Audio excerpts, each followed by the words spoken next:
აუშარდნენ დაუწყეს ცემა, აპირებდნენ წამალი ჩაედოთ მისთვის. გორში ნაცემი კიდევ ერთი მოქალაქის დედა იხსენებს, რა გახდა პაპუნა ლოცულაშვილზე ძალადობის მიზეზი. ნინო ელიკაშვილის თქმით, ახალგაზრდა კაცი სამსახურში მიდიოდა, როცა პოლიციამ უკან მანქანა მიუყენა.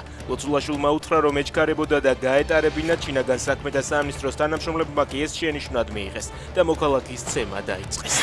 ქართულ ოცნებას პოლიციელების მხრიდან ძალადობა არც წაუხალისებია და არც წაახალისებს. ღირსების ორდენები ღირსეულ პოლიციელებს გადაეცათ, თქვა ოცნების წევრმა ზვიად ჩალამბერიძემ. სარქოამ კი გორში მომხდარისებს სხვა ქვეყნების მაგალითებს შეადარა, მისი მტკიცებით ევროპაში მსგავს შემთხვევებში საქმეები არ აღწრუვა.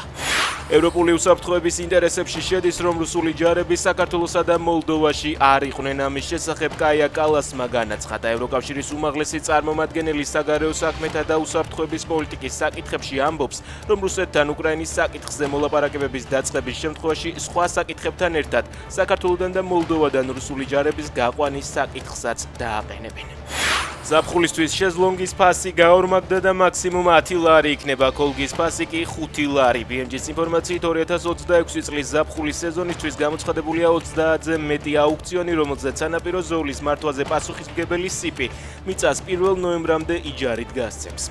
აუქციონზე გამარჯვებული შეიძლება იყოს როგორც იურიდიული, ასევე ფიზიკური პირი.